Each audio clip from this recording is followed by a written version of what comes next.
Boom boom psh ba-dum ba-dum psh. Boom boom psh ba-dum ba-dum psh psh. Boom boom psh ba-dum ba-dum psh. Boom boom psh. Ta-da! Hello, you weirdos. So, I'm sitting in my car, relaxing after a long day of work, and I just want to have a conversation, a chat, perhaps, about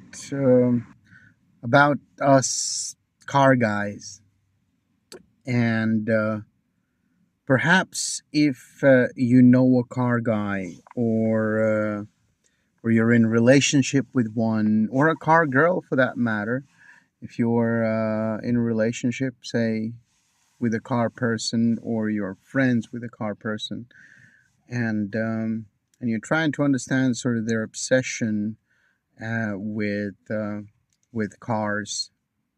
I'm gonna this probably is not gonna apply to everyone, but I'm gonna try to sort of simplify it, at least from my point of view, and what cars have done to me and have done to so many people. Sorry, there's going to be a lot of jump cuts for a couple of reasons. One is because there's cars passing by and there's noise. And the other one is, just like you saw now, is because I've got quite a bad cough. I need to quit smoking. I've been smoking for, God, 32 years now. So I really need to stop. But yeah, that's not the point. I just want to try and explain what cars mean to me and what cars mean to a lot of people in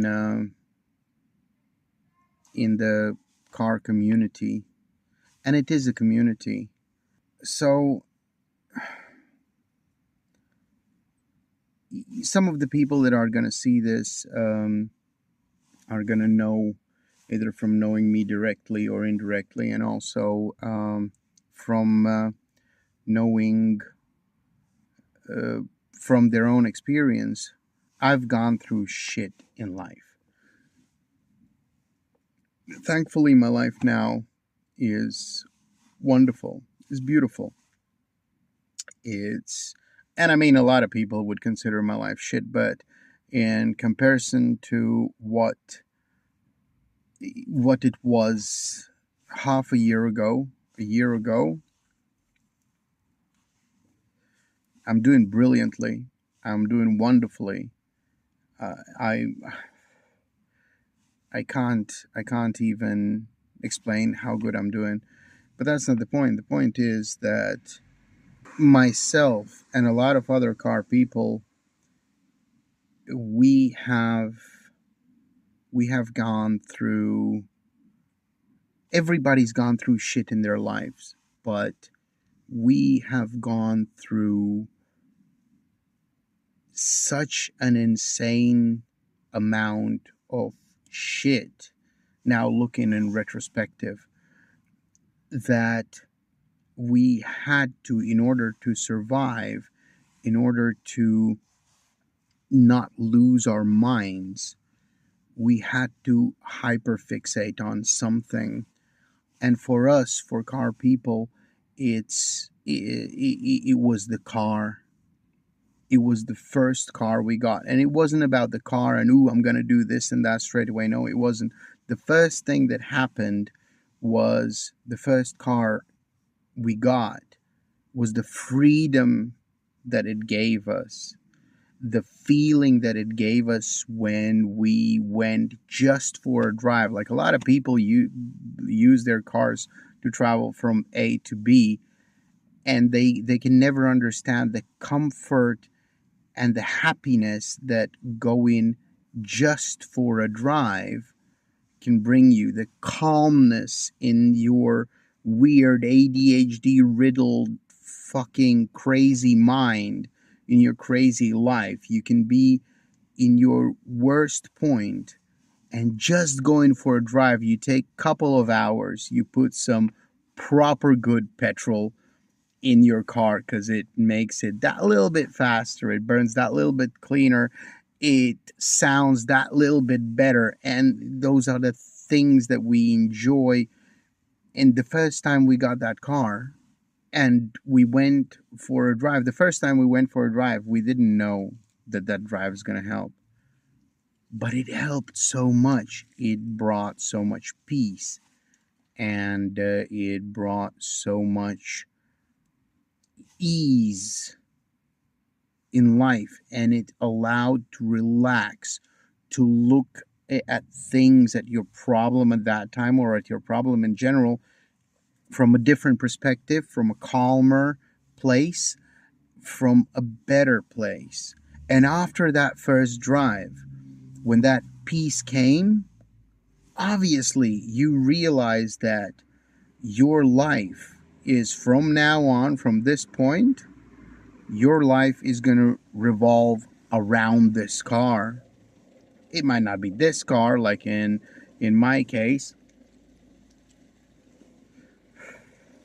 as you will be seeing through this video, because I'm gonna put pictures of some of my cars on here.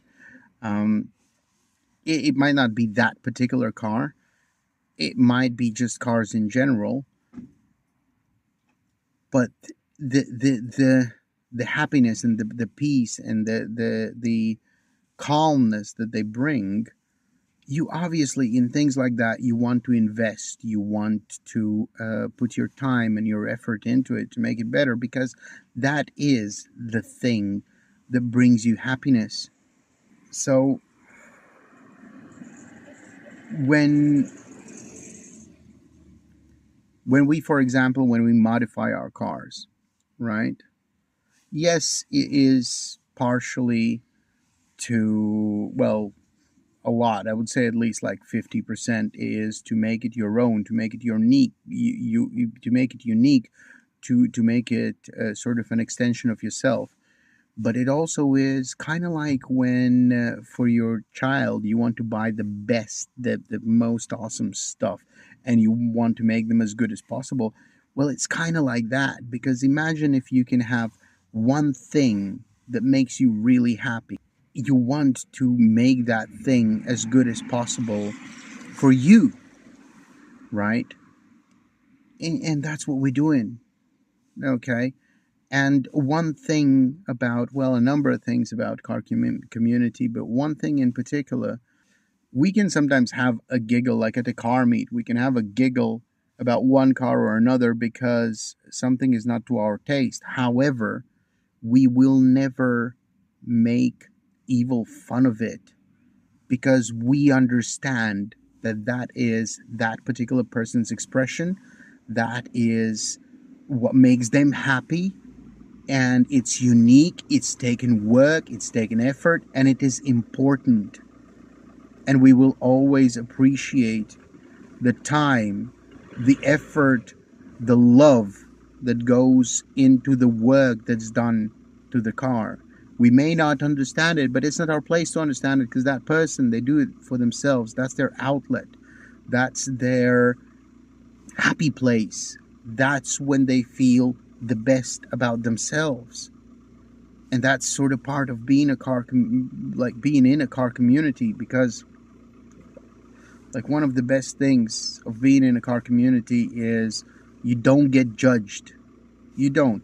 There are the dickheads, and I'm probably going to offend someone, but there are the dickheads that just, put some springs and do a remap, and that's it. And those are normally the people that will laugh at, I don't know, at a Celica having that bumper. What's it called? The kind of Ferrari bumper. People sometimes people will laugh at it, and I've laughed at it, but in a different manner, in a good-hearted humor. Yeah. Oh my God, what's it called? What would we compare it with a Squidward nose, right? But it's in a good-hearted manner. It's never in hate or in or to upset somebody, because genuinely, some of the best builds I have seen, right? They sometimes start off as something completely weird. I mean, I shouldn't be even talking about it. Like my cars, all of my cars are either rice projects or whatever, because I'm poor always, you know. So I do everything on budget. And do you know what?